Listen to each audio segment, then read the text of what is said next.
One thing is very important, and this is my main mission to tell people, is that we have to view Africa as an investment destination. You know, no one wants to get handouts anymore. No one is interested in like only having donations. So what we have to build there is business models that work, and what that means is also that make money, because that is in the end the only thing where you can guarantee reliable workforce, reliable employment for the people.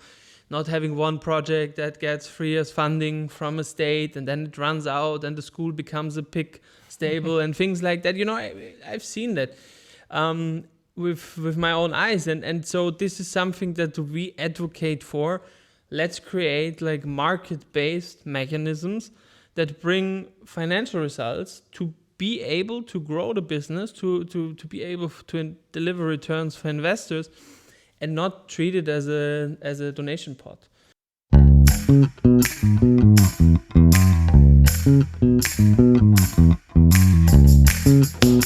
Welcome to a new interview in the Energy Bridge. Today we are very happy to have Austrian startup EcoNetix. Today we are going to dive into carbon bonds. Let's see how it goes with an Austrian startup making projects in Africa, in Uganda. So yeah, today we have two great guests. One of Paul Nimmerfall, if it's good. Thank you for having us. You should have never showed me that that's possible. No, but man, this is a part of the setup. So we have you like a legal brain behind Austrian carbon framework. Okay, let's see. It's a big exaggeration, but I take it. Yeah, and also we have Jakob Zenz, which is Uganda Honorary Consul and carbon market deal maker. Thank you very much. 100% the truth. No, amazing. Also big, but I'll take it as well. Yeah, so amazing. Let's go into it. Yeah, thank you very much, guys, for joining us here. Thank you. And would you like to give a small round of introduction for yourself? Sure, happy to. You want to kick it off? Sure. Jakob got very big introduced already, so thank you for that. I'm 33 years old. I'm a husband, father, and also an entrepreneur, trying to make the carbon market more transparent. Check. Wow. Yeah, that's why we're here for also. Thank you very much for the invitation, and we look forward to the conversation. Amazing. Yes, I'm Paul. I'm a former lawyer turned entrepreneur. Carbon markets are really exciting, among other things. And again, thank you very much. I'm 31. I just thought I'm still 30, but that's a lie. 31. No kids yet. So Married?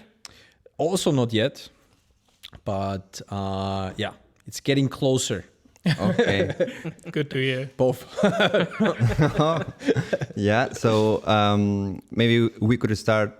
How did you get into this carbon market? What is your professional background? Like just like a small brief of your professional journey. Sure. Yeah. So basically, I'm a trained banker. So I come from the investment banking, private equity space. And then I was one summer in Uganda, and really by accident. So we were just working at an NGO. My then girlfriend, now wife, and I thought it would be a good idea to start a meat factory in Uganda. So that's how my first Africa venture started. I really then somehow convinced her that that is a good idea. Then I started it. It turned out to be a good idea, but so overall the result was very positive, but the journey was very difficult. But long story short, I ended up being in Uganda for 5 years, and I got to know country and people, and I saw what the climate change really does there, like where really the effects hit the hardest. Did you end up opening the meat factory? Yeah. It was over 180 people employed. We exported into South Sudan, Eastern Congo. That's also where I was. We sold it ultimately, the factory as well. So I had some bit of time afterwards. And it was a crazy journey, very interesting journey. But it was, I think, the hardcore experience of being an entrepreneur, being an Austrian entrepreneur in the meat Uganda. business in Uganda. Wow. It's a very strange start, but that's how the journey was. And then about the carbon It market doesn't to get speak later. stranger. It doesn't doesn't. get stranger. I really think it doesn't. But And If where you were do something legal, it doesn't get strange. true. And were you in Kampala? Yeah, I was living in Kampala first in Mukono, which is an outskirt of Kampala. And then I was living in Kampala, and the meat factory was in Matuga, so like 17 kilometers in outside of Kampala, but 17 kilometers in Africa or Uganda. For the people who have been there, can take quite some time. So yeah, that's where it was. Okay, but how do you get the carbon? Yeah, so in the carbon credits. So basically, how it evolved was we had over 1,500 smallholder farmers that were supplying us with meat, and we saw really that the seasons, so the rain season, the dry seasons, they really shifted. So for us, obviously, that just as a factory, it was very important to get the constant supply. And with this climate change issues and changing of the seasons, we saw that this was not possible anymore. And out of that, someone introduced me to the concept of carbon markets to develop projects that actively fight against the climate change.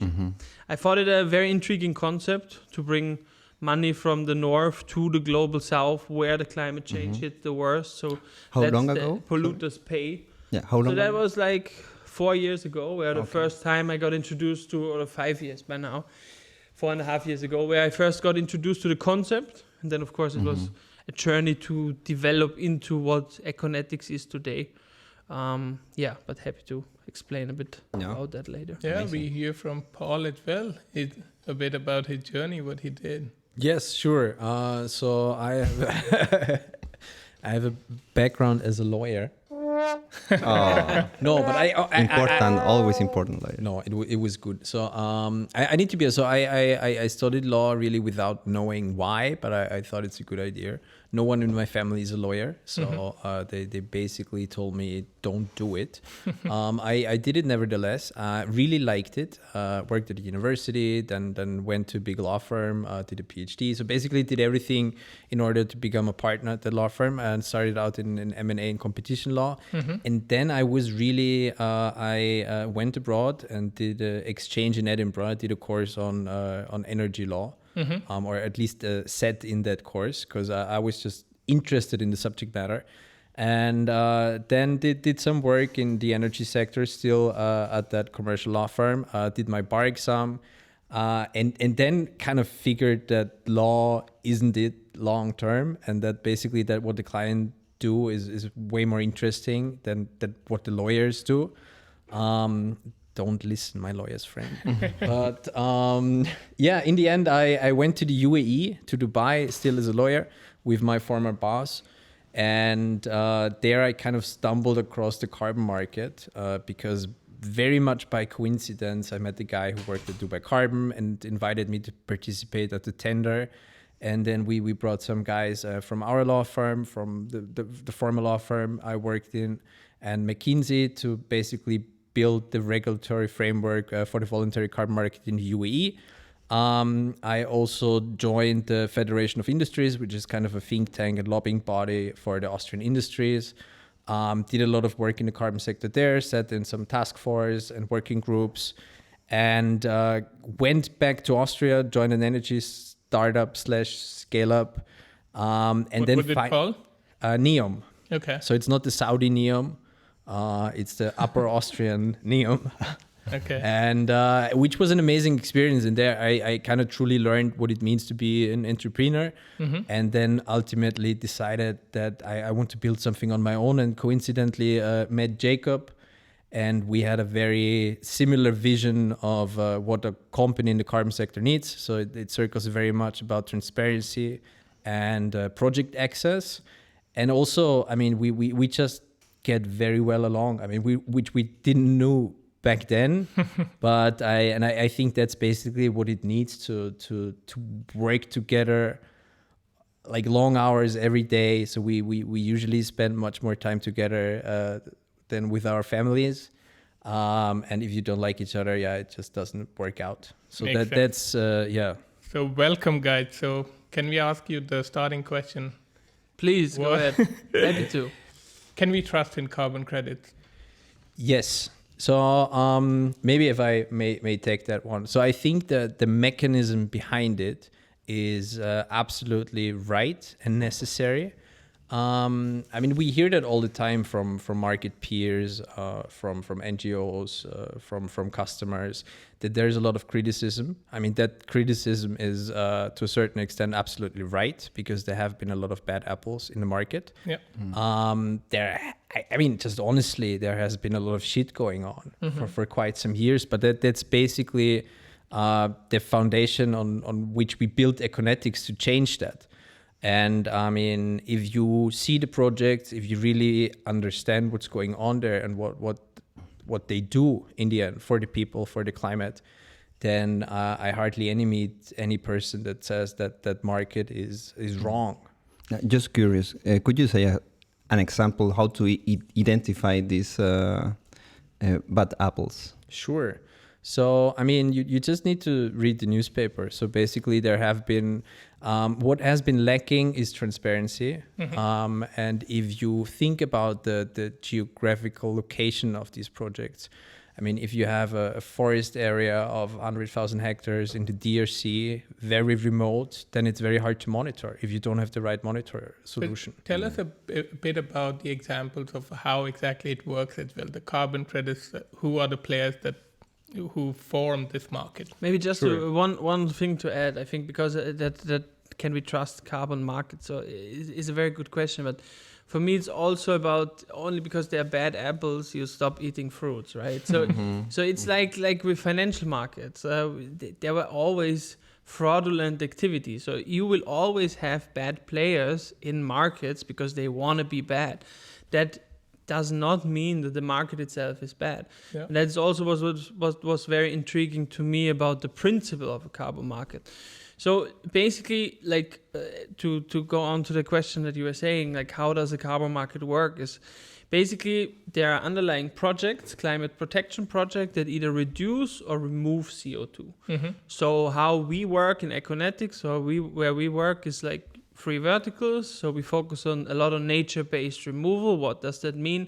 Afforestation projects on land or on coastal lines. So through reforestation project, afforestation projects with large forest project developers, we reforest land that was not forested before. And through the photosynthesis, the trees remove CO2 over their lifetime. Other parts include, for example, mangrove restoration, so restoration on the coastal line together with local communities to restore degraded lands of mangrove forests that also are very much needed for the climate change issues that these countries face. For example, islands, where the water is coming up.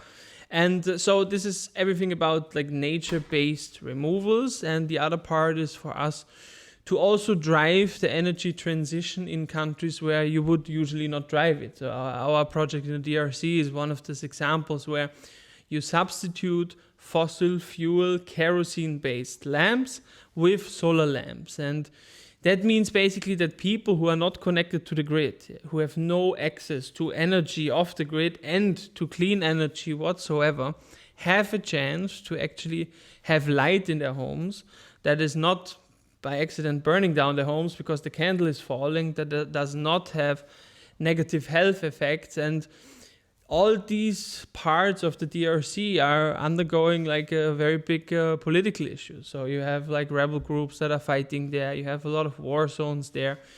There's a lot of mineral area like that is, heavily conflicted. So I think before criticizing something as a whole, people always have to look at what does the project actually do. And I think we are the last people who say that the market is perfect and there are no bad players. But I think it's very bad from the global community to demonize something as a whole, because there is so much positive efforts going on. And that's also something that is our mission to showcase these projects. And honestly, that's also just very frustrating for the communities that we work with, because they basically like leave, or they basically do the project. Yeah. And if they get told that what they do is not worth it or very bad, and then in fact like counterproductive against the fight against climate change, it's just frustrating. Mm-hmm. And could you tell us like a radical truth about carbon market that people is afraid to say? Maybe not about the carbon markets, but I think one truth that I truly believe in, that all regions have their climate goals, and basically everyone is chasing climate neutrality, and I think we just need to be very open how we can achieve it, and that it won't be easy. I do understand politically that you want to set these goals and you want to set them early in order to at least achieve half of it. But you should, in the end, also very much think about how to achieve them. And I think that's where carbon credits come in, because in the end, it's not the whole solution, but it's one very powerful tool in every decarbonization strategy. So, I think that's just one truth that not that many people thought about in recent years and start to realize that it won't be that easy to like get rid of 100% of the emissions. Amazing. Just to now to understand how exactly EcoNetix works, that an Austrian startup working in Africa doing projects there, at least the internet said that you have a couple of 100 million worth of portfolio there. So how does it work? Tell us a bit about EcoNetix, the work that you do. Yeah, sure. Very happy to do so. So EcoNetix is a global carbon asset management company. As every startup, and that's very important to stress, and exactly the like platforms as you have them, we can talk a little about them, that plans also change. So for us, we started very much with transparency and focused on a tech solution that is able to monitor CO2 removal and CO2 avoidance.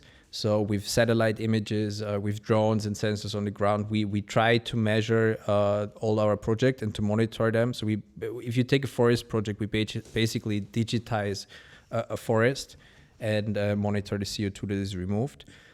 As an asset management company, we very much focus on the CO2 angle. So we work together with project developers. If, again, you take the example of a forestry ARR project, we work together with a forestry fund, for example. It's called ESC Impact, and they plant the trees, to put it very bluntly, and we build up on their project and register the CO2 that is removed and ultimately market the outcome. The outcome is a carbon credit that is 1 ton of CO2 that is either avoided or removed. We are project agnostic, so we very much focus on nature-based solutions, because I think that the ultimate impact is bigger. You can argue about that.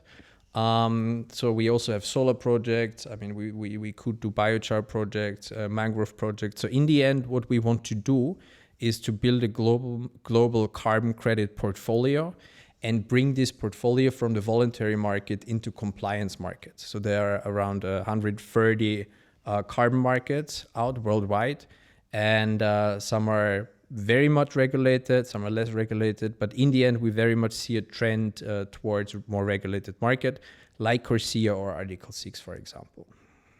And maybe for Jakob, how big is your portfolio now, and how do you see in the future years? So you have to look at a bit from the project level. So we have currently issuing like 100,000 credits this year. So that comes from the avoidance project from the DRC, because obviously if you avoid CO2, the effect is ultimately right now.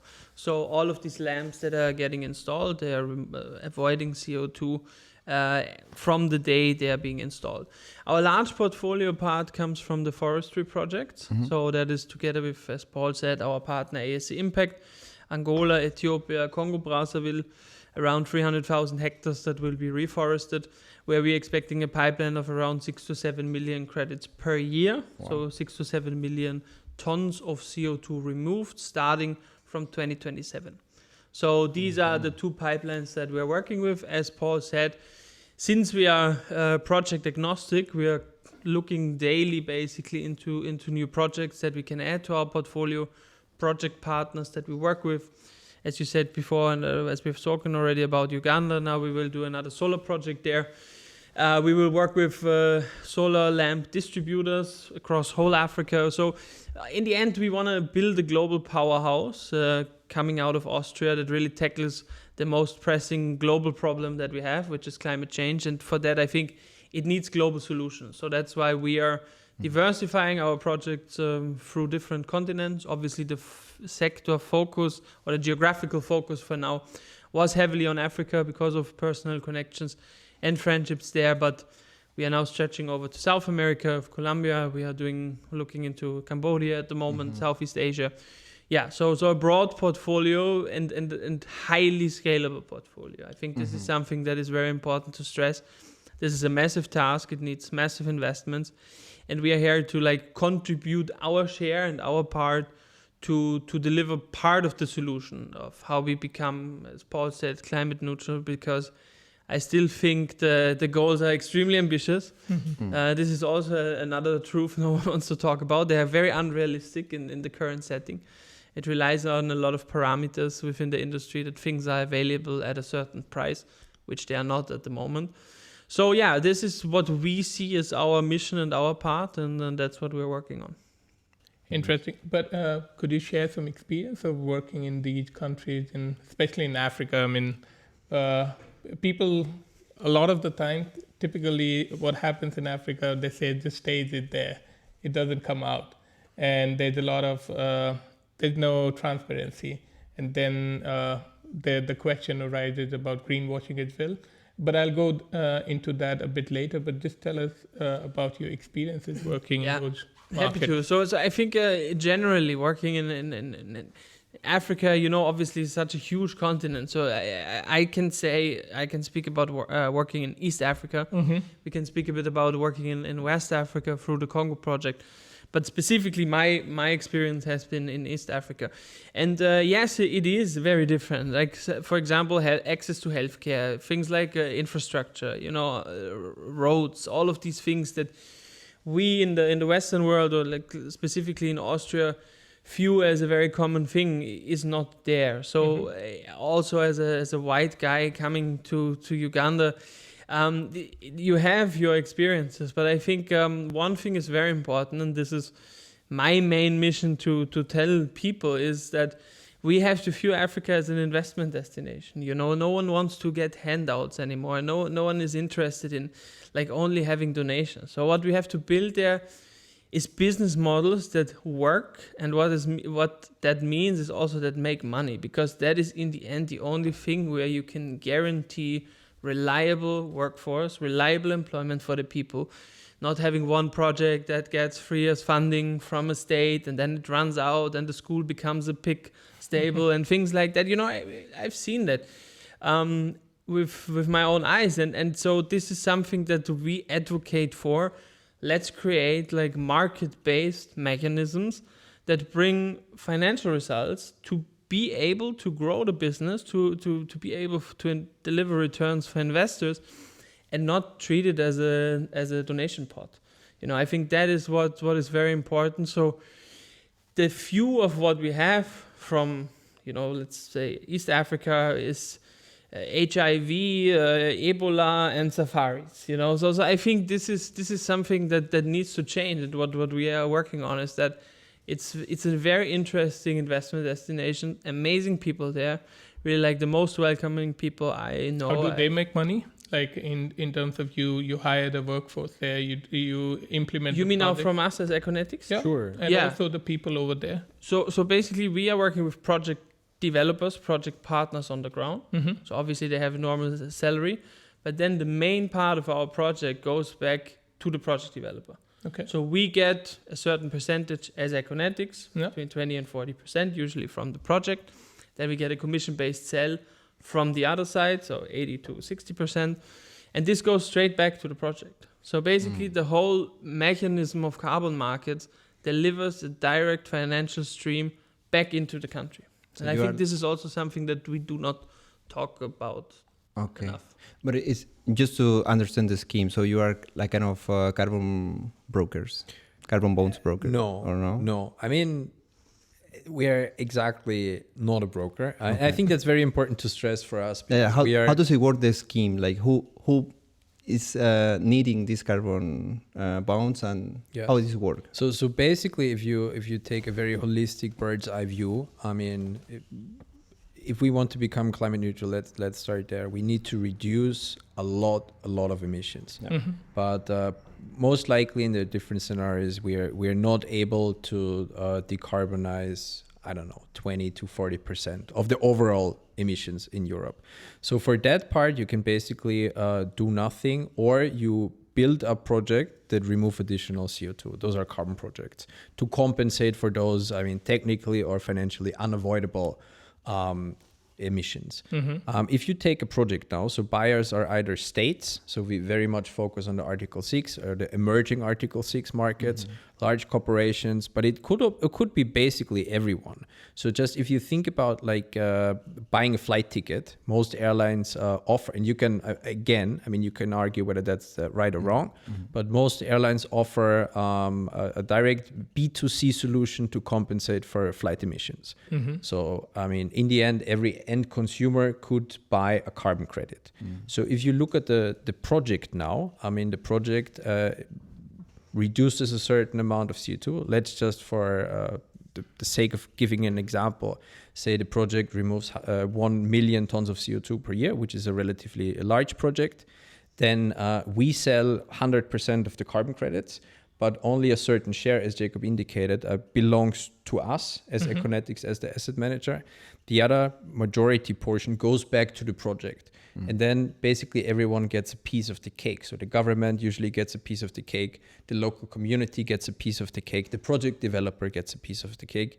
And in addition to build the project, we usually, or the project developer employs people from the local communities, I mean, to plant trees, to monitor the project, to secure the project, and so on. And I was reading about something called triple verification. What exactly the triple verification of your carbon credit means?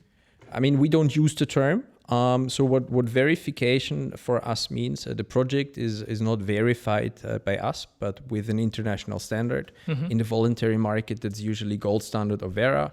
There are other standards like Pure Earth, for example, I mean, depending on the project type. In addition, so it's a very it's a lot of work and a lot of paperwork to register and verify those projects by a third party, namely the respective standard. In addition to that, what we do, and where for us transparency comes in, we deploy our monitoring solution. It's called a DMRV solution, where you use satellite images, where you use drones, and in the end, at certain monitoring plots within the project, you also need hardware sensors to measure soil data, water data, and tree data. So, I mean, if you say triple verification, I think, I mean, you mean our monitoring solution and this 3-layer process. And it's like a separate framework than Verra then. Yes, exactly. So we believe that all projects need to be monitored. Not by human beings, but with a tech solution. We always say, don't trust us, trust the data. So that's basically where we started, and it's entirely in addition. However, we believe that this will become, or should become, the new standards looking forward. And just on that, and correct me if I'm wrong, all the desk research, as we said, right? Yes. So Uganda earns $8 per ton with you. We were just going into the country profile, but the market average is about $2 or something. So what impacts of pricing power makes there? Yes, so that's wrong. No, Uganda doesn't make any money at the moment. So we're looking for different projects in Uganda. When you talk about carbon pricing, it very much depends on the project. So usually REDD plus forest protection projects traditionally were the cheapest credits. So to say, around, I mean, let's say $5, $4. I mean, there's no truth about that. So the market is rather volatile. Do you have a standard price, or it just goes? So our average price is around $15, which is for a project developer on the rather low end. So if you look at different projects that remove a lot less CO2, for example, like direct air capture, those credits are usually sold for $800. And that's basically also the reason, why we focus on nature-based solution. Because, and I don't want to, that it's very good that people focus on different technologies. So, it's not meant as a negative comment towards the direct air capture guys. Yeah, but I heard about this another Austrian guy who's having a startup in Kenya. Yeah. Yes, I have. Interestingly enough, I have been introduced to him, but we never met. We had a brief email conversation, but I will take a second try and send him another email today. Okay. Yeah, he's an Austrian in Kenya. Yeah, we could invite him. Yeah. Yes. Would be great. Come over. Or we do. Yeah, exactly. No, Everyone I'm is not welcome. quick enough. Yeah. So prices vary a lot. But in the end, I believe, and that's direct, that's not me saying that, but that's direct customer feedback. Companies, if the product is similar, and in the carbon market, every ton that gets removed and that gets verified is 1 ton of CO2, and the direct air capture ton is not better than the forest ton or the solar ton. It's 1 ton of CO2. And if you get asked by a customer if the product is the same, and you need to say yes, then the second question is, why should I pay $800 instead of $15? And I don't have a good answer to that. I acknowledge that there are different technologies. I'm very happy that those guys do what they do. I think it's very important for the ecosystem. You only know in hindsight which technology, if you wish, is the best. But it's not our focus. Yeah, I think maybe just to add on that also, we are focusing on not inventing the wheel again. We are trying to make the wheel better that is there. And I think nature has a lot of solutions already in place. I think renewable energy is a very amazing thing that we can push forward, also like in the global south, where there is no subsidies, for example, like we have in Austria. So I think the carbon markets there are really needed to get this energy transition going. But as Paul said, in all honesty, the unit is 1 ton of carbon. We can discuss then about permanence and all of these things, but in the end, the unit, if we talk, what is the underlying parameter? It's 1 ton of CO2. And for us, the customers are not willing to pay on a scale. Again, I think what's for us very important to stress is we are trying to tackle the climate neutrality goals. These are massive millions and millions of tons that we will have to remove. So basically for us, we have to find highly scalable solutions. And if direct air capture only removes a few thousand tons so far, then the technology is simply not there yet. I'm not saying it never will be, but at the moment, for the climate targets 2040, 2030, and then for the neutrality 2050, or other countries have it a bit later, we have to have a technology that is ready. And for us, nature already has technology in place that we can use. And so I think that's what we focus on, on the highly scalable things that work. Yeah, just to humanize the numbers, let's say 1 ton of CO2, we made a research and it globally is around 4 tons per person, 4.5 tons per person per year, depending on your lifestyle. So people in the South Globe, they say that it's 1 or 2, but people who travel more in airplanes or use or is more carbon intensive user, let's say, can be 10, 15, 20 or 100 tons per year, just to put it in context. But you mentioned something about the media or comments, right? So what would you say that for the people who mentioned that carbon market is green colonialism in a different custom? I would say they're wrong. Obviously, you need to look at every project, and we're not saying that there are no bad apples, but I'm always very surprised and curious when I hear this kind of accusation, because we have never seen something like that. And obviously we don't do it. That's clear, but we've also never seen it, and we have also never experienced that we I mean, we're two white guys in their 30s. I mean, come to another country and tell them what to do. I mean, it just works very differently. It's not that we tell the guys in Uganda what to do. It's certainly the other way around.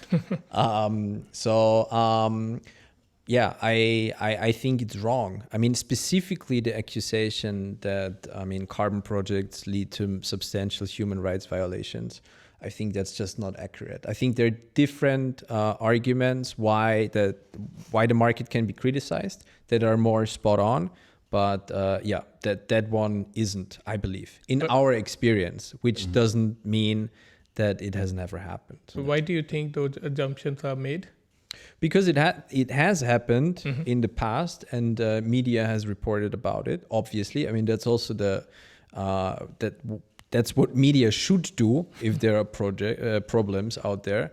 But if you take two media articles about those problems and say that the market is such, and that's basically coming back to what we started with, it's just not accurate. And I mean, you can say it 1,000 times, but it still isn't true. And I mean, if that would be the truth, I mean, we wouldn't be in the market. And I think also maybe to add to that, I think it's just very easy to say that, or like it's an easy argument, like to say human rights violations, because that's the worst thing. Obviously, like you don't have to argue with that or go deeper. If that happens, that is something where no project should ever exist. But honestly speaking, as Paul said, in all the time I have been on the ground in Africa, we have been in the carbon markets, I don't even think financial metrics would justify these things. You know, there are much worse things going on with war zones and rebels fighting over critical minerals and things like that, but not over carbon projects. Yeah, I mean, that also a lot of people have this question, why focus there then? When the carbon credit demands is in somewhere else, 80% of the demand comes from somewhere else, then why focus on the project, doing the projects over there? You mean why doing the projects in Africa? Yeah, I mean, because the carbon credit demands come from somewhere else. Yeah, because I mean, also going back, that's exactly the point. CO2, the climate change is a global problem. So it does not matter where I save the ton of CO2, because in the end, the atmosphere is for the whole planet, right? So why do we do the project there? Simply because you don't have these areas, like we're talking about 300,000 hectares, that you can reforest, that are not being used, that are not being utilized, that are not being used for agricultural purposes, that are not being used like for living purposes, otherwhere in the world. I think that's very unique from space availability that Africa has. And obviously also to bring solar lamps to Vienna is not something that has a high effect, because we are all connected to the grid, and the grid already is doing it, trying to transform to renewable energy. So I think the effect the effect of it is just much higher in the global south, and also the availability and the possibility to do these projects are there. But the buying part of it is, as you rightfully say, then in the Western countries. But there is a clear reason, because I mean we just emit a lot more CO2, and that's the whole reason. So that's why we need to buy or use those mechanisms. And maybe just one point to follow up. Projects are also developed in these countries because the countries want them, and the countries actively lobby to attract more of them, because it's an investment opportunity for them. And I mean, obviously, a lot of light is shed to Africa, because Africa for us Europeans, I mean, just sounds exciting. But I mean, you could also perfectly use vast areas of Russia to plant trees. I mean, I think everyone agrees that it's not the right country to do it right now. But there you would have a lot of land. But if you look to Austria, there's just, the land is not there, and it's too expensive. Makes sense. We were talking before about trust in the system. Would you say that tech, all the technology can replace trust or build trust in these countries? Or in the market also? Yeah, it should never replace trust, but I hope it builds trust. And it's honestly, I mean, that's also our main obligation to build trust, to go out, I mean, talk about our experiences. I mean, because the projects, I mean, they are far away. It's very abstract. If we talk about a forest in Congo, I mean, yeah, people think what they think, and they have the pictures in mind they have in mind. So it's our obligation and our main goal to explain what we do, to speak about the positive impact and so on. But again, in the end, I mean, tech should certainly enable more trust in the market. Mm-hmm. Yeah, I think exactly as Paul said. So technology for us is an enabler. So the project, the people, like what the project does, this is the important thing. And of course, there has to be always like third-party audits. There has to be validation. So also the standards become much more strict, which is a good thing.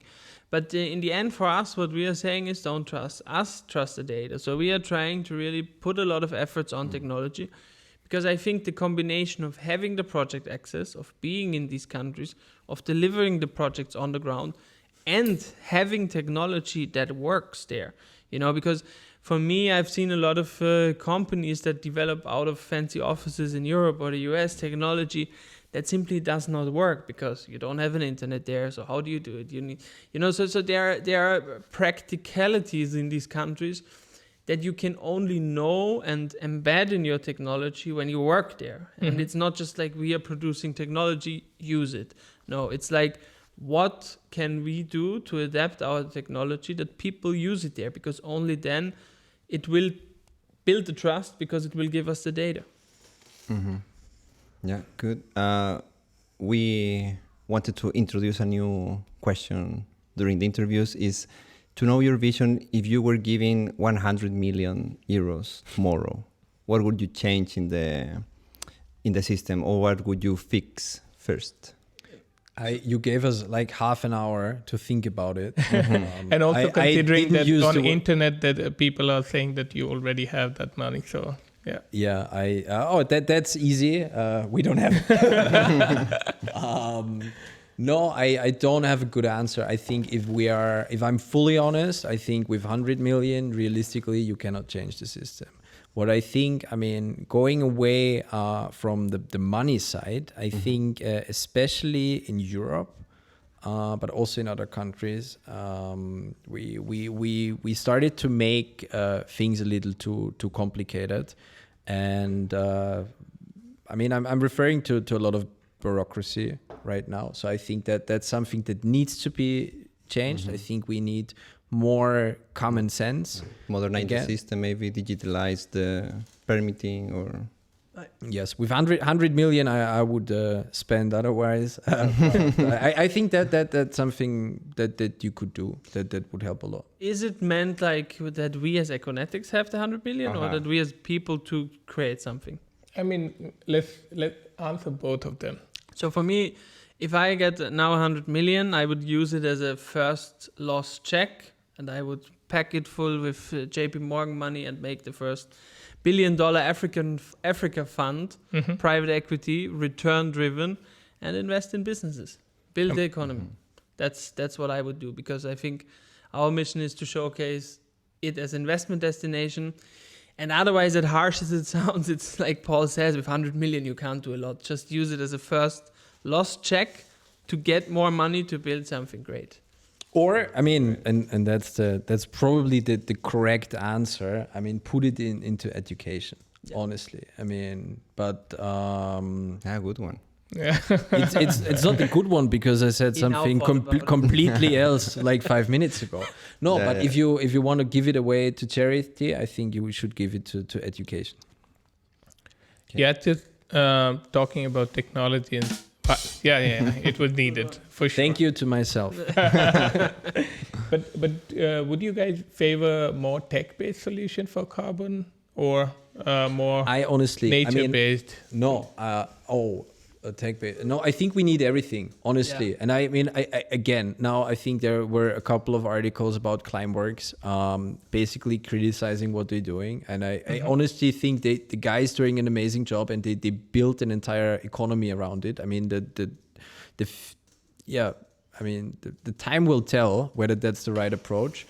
But I think everything is needed. But honestly, having said that, I mean, if you look at the impact per dollar investment, I think from a CO2 angle, you can do a lot more in the nature-based.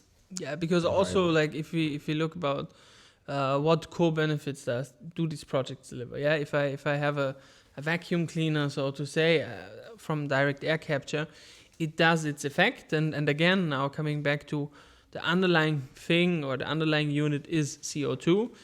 But for me, then again, it has to be cheaper than what it is now, because we are not looking in 20 years in the future. Like we have to create something now. We have to reduce now. So as Paul said, I think it needs everything. I think Neustark and all of these other Climeworks, they have done a tremendous job in doing what they do. They've created a lot of awareness. And I also am against this one versus the other debate. But usually it comes from these type of sectors, because if my thing would cost 1,000 euros, I also would need to justify that. But for us, we are not against one or the other. We are not saying nature-based versus tech-based removal. I think it needs everything, but I think the scalability at the moment, as we are today, is in the areas that we work on, and the massive amount of CO2 that has to be removed can only be created or removed when we include nature-based solutions. Who are the big industries working with you so far or currently? Yeah, sure. So the big industries working with us are the big emitters. So it's aviation sector, producing industries, but also the financial sector. So they are a big enabler. Yeah. And then probably also the real estate sector. So those were the major sectors where customers came from. Like within Europe or? Yes. Yeah, so we very much focus on Europe and the Middle East on the buying side. Yeah. And a little bit of Asia. So Singapore is a very important hub, Japan and Korea, China a little bit, and also the US, although we basically didn't touch base with the US yet. Yeah, I was just reading about Voestalpine. They bought your credit for funding the Ugandan solar grid project, right? No, that's an absolute ChatGPT lie, I believe. No, okay. I mean, no, we have no contractual relation with First. No. Okay. They also didn't buy Ugandan credits. Hey, guys, you know where to buy the credits, huh? Yes. We are talking to them. Like we were together in a round table with the climate commissioner and our minister, Mr. Tocznik, a few weeks ago. So maybe ChatGPT or other AIs mixed something up there. So maybe that's a sneak peek into the future. Or is it future news? Yeah. No, but honestly, for like steel manufacturers, like in broader terms, I mean, obviously, I mean, becoming climate neutral is a very big endeavor. So they basically would need to change their whole production. And also, in all honesty, that alone cannot be done with carbon credits. So they need to do something else. But where carbon credits come in is basically at the end of the reduction journey. Mm-hmm. Yeah. Moving forward, because time is flying. Yes. How does it work, the EcoNetix model, with some revenue with local communities? Do you have some model with that? Didn't get the question. Like if you have some model to leave some revenue from the projects into the communities, local communities. So it very much depends from country to country. I mean, some countries, as Tanzania, have implemented laws where you basically need to give a certain share to the government, and the government gives it to the local communities. For most countries, the share that ultimately ends with the government or the local community is between 10 to 60%. Mm-hmm. So, but very much depending on the country. Also can depend on, like if the community themselves is involved, for example, in the planting activities, if there is an activity that needs to be done, if there is something that needs to be built through the project. So there are different models and mechanisms, and I think one thing very important to say here is because again, this is from time to time a point of criticism, is it will not work if the local community is not involved. So if they don't want you there, you will not have a successful project.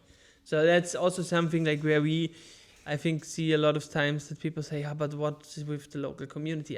It's a lot of times the other way around. You will not have a project if they don't want you there. So you have to make them want you there. Explain your project well. Explain the benefits, what come out of it, and why the project is also needed. So just to but also, I mean, in all honesty, it also doesn't work if like 100% like stay with the local community, because I mean everyone needs to get a piece of the cake and be incentivized to do those projects. Otherwise they will never work out. Otherwise we are back to charity. Okay, I want to ask Jakob one question, like Go for it. your honorary consul of Uganda, do you have a diplomatic passport or something? No, I have the same passport as Paul, a very normal Austrian passport. I can attest to that. But once in a while he gets access to the VIP room at the TEB airport. But that's it. Yeah, no, the whole idea became that, as I said, for me, I want to promote Uganda, so Africa as a whole, but Uganda, where I lived, where I got to know the people, where I have relationships, as a destination where people should go, look, but also to visit. So that I think a honorary consul is honorary thing. I do not get paid, neither from Austria nor from Uganda. As Paul said, the VIP access is all it comes with. Last time I waited 2 hours.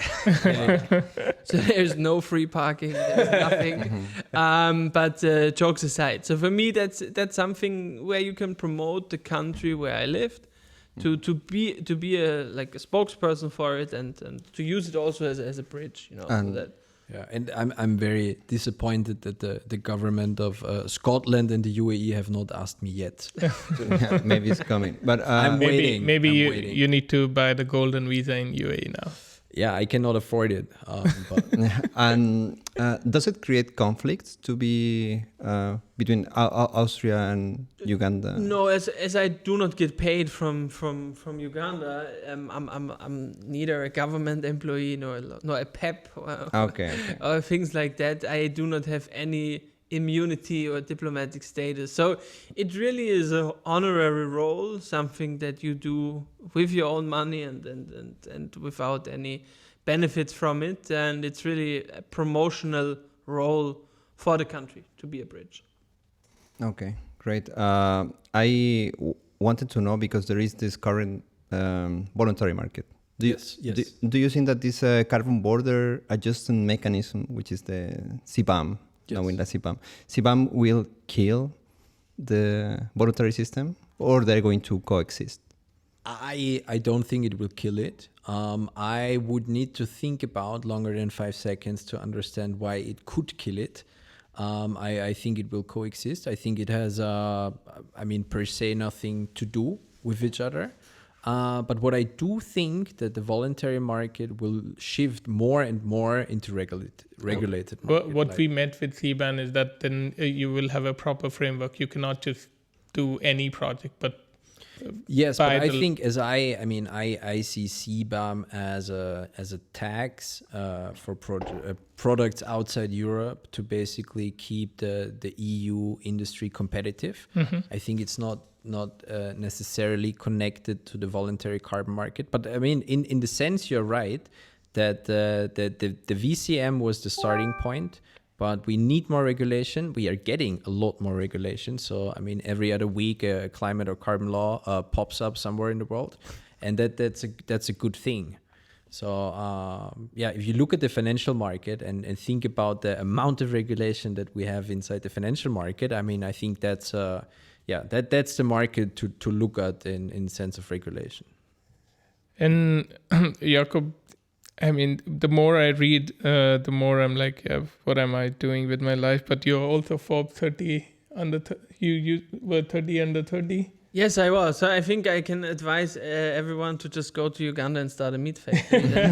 It at least seems very interesting, your life. No, jokes aside, for me, I tried to do a lot of things early on. I tried to make the mistakes very early in my life. I think the 20s are for experiencing things. Making mistakes. Making mistakes. I think that's one of the most important parts. I went to Russia to study there. Yeah. In my 20s. Yes. So you speak Russian? Я говорю чуть-чуть. Как дела? Yeah, хорошо. But what I would also wanted to ask you, because especially for you, when the questions questions come that carbon market, they are delaying industry to cut their emissions.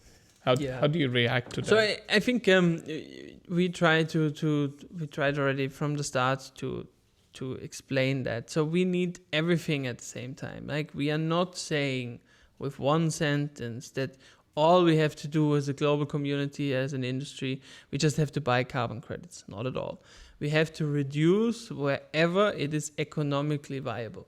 It doesn't help us in Europe to reduce when everywhere in the world no one is doing it, and we are getting out of global competitiveness. Mm-hmm. So we should use all mechanisms that are available. We have to reduce, but to a certain extent we will not be able to reduce and keep like economic competitiveness. Otherwise it's just not happening. And we see that already. There's overregulation in the European Union.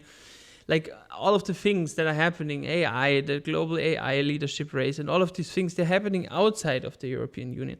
And what we are trying to do also with EcoNetix is, again, to build a global champion made in Austria. And this only happens if you build highly scalable solutions. But if you also focus on like the journey and the target, and not just what can we regulate next, and let's just forbid everyone everything. I think that has become a culture in Europe, that we focus a lot on forbidding things. Maybe just to add on, and it's just not, it does not reflect reality, because the big emitters, I mean, if they would buy carbon credits, also for them, like it's not a sustainable model to compensate 100% of your emissions for carbon credits.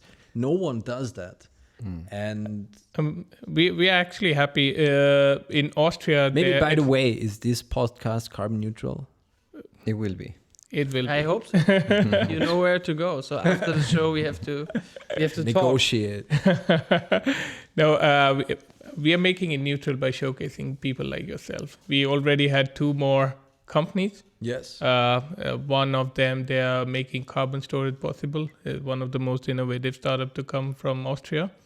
And another one, they're making a hydrogen usable for iron and steel industry. So we are doing our bit. Yeah, and I would like to know, since you are inside the market now, do you see some risks that they could collapse the market in the near future? Obviously, I mean, there's always a certain market risk. I mean, we don't see it yet. I mean, what we experienced in the last 1 or 2 years is a lot of tailwinds, because Article 6 has finally been implemented, or is on the way to get implemented after 10 years of negotiations. The European Union, while announcing their 2040 climate target, I mean, have acknowledged that it will use carbon credits to a certain extent, namely 3%. The UAE has recently implemented a new carbon law. So I think, I think we are coming back to a little more common sense. And I think more and more carbon credits are acknowledged as a feasible solution, as part of the game. Okay. And maybe just also to add on that, because I think you guys are doing an amazing job in showcasing like these solutions. But I think also in the conversation that we are having, there is a lot of like negative questions, so I think it's very interesting. And I'm also curious, usually like in general, when we speak with journalists, to understand, why is the carbon market such a controversial thing? Because I think no one, if you talk to him or her about it, can say this is a bad thing. If we, for example, if we would be in crypto, I think that the conversation would be very different. Yeah. It's an interesting. I totally understand. One of the things that I want to tell you is that we ask such questions because we want it to be addressed. Yeah, no, 100%. Sure. That's what I mean. Yes. It's not your fault. It's great to have these mediums to talk about it. But while having this conversation, like for me, it's always like that. So I think it's very interesting, and it's our mission, and what we have to do to showcase the positive things of it. Amazing. The impact that these projects have, the lives that they're impacting, the financial part of it that goes back into the country, and underlyingly what great tool it is as part of climate solutions, as part of the net zero journey, not as the only one, as part of it. I think what happened, Rahul, from being a very ambitious young Indian, has become a skeptic, grumpy Viennese. I've been living here for 7 months. You're learning the. It comes happens very fast. fast. It happens Vienna comes fast. Urfast. Urfast. No. Hey, Paul, on that, just understanding the future of net zero, on the closing insight from you, what legal innovation that you think would unlock more climate finance now? I don't know. I think legal tech, it won't help. I think, net zero ultimately will happen because I truly believe that climate change is a big problem, and the consequences from climate change, they will become harsher and harsher again. That's, come. that basically means that they... 10 minutes maybe? 10 minutes can be? 5 minutes. 5 minutes? Okay, thank you. Apologies. I didn't mean to screw that over. No, it's fine. Oh, it's all good. During the most important question, legal tech. No, I think, honest answer, I think legal tech can do little. I think law can have it play its part as part of the regulation, because regulation in the end is law, and you need a smart lawyer to build smart regulation. So I think in that sense, that's the role of law within the carbon market as such. Amazing. And I wanted to know your feelings about the COP in Brazil this year. What is your feeling that, or what you expect that can happen? You mentioned the Article 6. How do you feel it? I think after Dubai, it has gained momentum. I think last year in Baku, it was great too, that we finally have something operationalized. I think now the devil is always in the details, right? A lawyer would say. So I say it now. I need to try. I just figured out 2 buttons. No, all right. Maybe not. That's too much for my expectations. Apologies, dear audience. So I think we have to now build on what has been achieved in Baku, what has been achieved before in the consensus in Dubai. Now we have to make it work. So there is no time to lose. There is no time to waste. All of these projects take a lot of time to implement. We need regulatory frameworks. We as project developers, we as companies that work in that space, the investors need clarity. Otherwise, these trillions of dollars that are needed will not flow. So as you can see, the Honorary Consul is the true diplomat.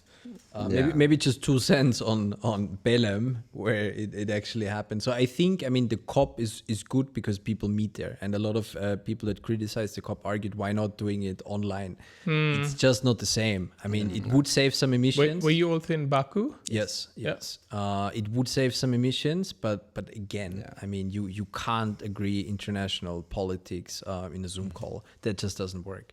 That's the first thing. So I think it's good that it's online. It's good that it happens. About Belém, I'm not quite sure, to be honest, because I think it will be an accommodation nightmare. So they shipped 2 cruise boats there because they're basically not enough houses. So one of the accommodation option for us was to rent a tent for $48,000. It's not a joke, by the way. No, it's not a joke. Wow. Just look at booking. So it's just ridiculous. It's ridiculous, and I think they really need to change it. And in the end, I know that Dubai was criticized a lot because it's in the middle of the desert.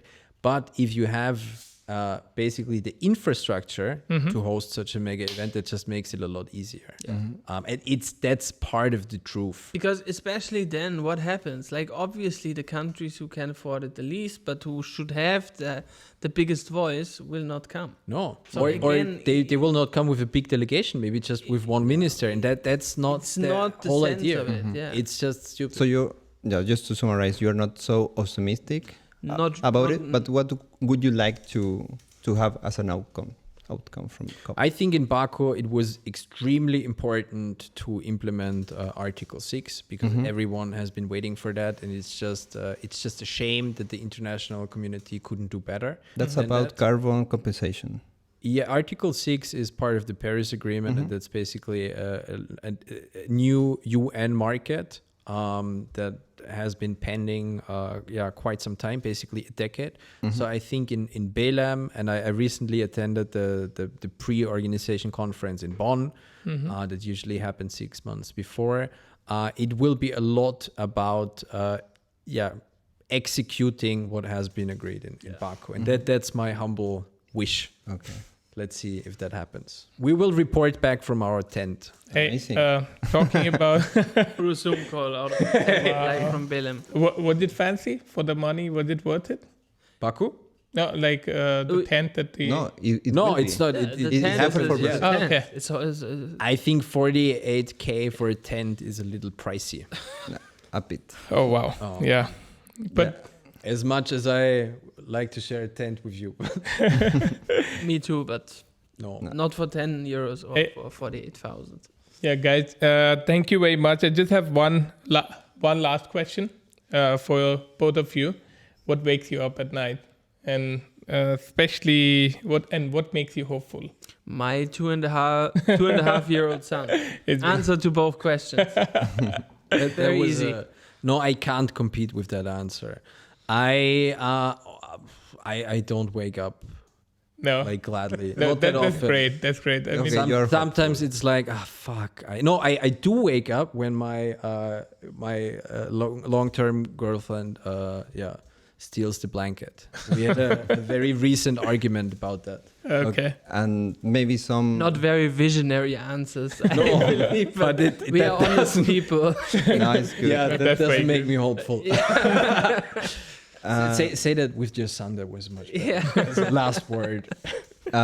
So maybe to close, also some final statement that you would like to share, thoughts, your moment. Yeah, say. happy to. So I think we have a climate crisis. We have a global crisis. It needs global solutions. We are trying to contribute our parts. I think it needs all hands on deck. So I think if we work together, we can achieve that. It should not be a one versus the other. It should be a combined effort, and that's what we are trying to do. Amazing. Good. And for you? And you for you, Paul? That was the end. I thought that was. No, Okay. for you. Perfect final we statement. want to hear you out. Yeah, your last. No, I think enough has been said about the carbon market. Honestly, it was a pleasure being here in front of so many visitors. Audience. First time that we have audience. Yes. And thank you guys. Honestly, it was good fun. It's amazing to see what you guys are doing. And I promised a beer and I did not deliver on that. So very happy to invite you over to our offices and have a coffee. Amazing. Thank you very much. Much. Yeah, so thank you for the community to see until the end. Today sharing Indian tea, spicy, very good. And thank you for the audience conversation as today. And keep tuned and join to the next episode. And a lot of questions were not made, so maybe we can We make make another. another time. So Thank you very thank you very much, much. See you.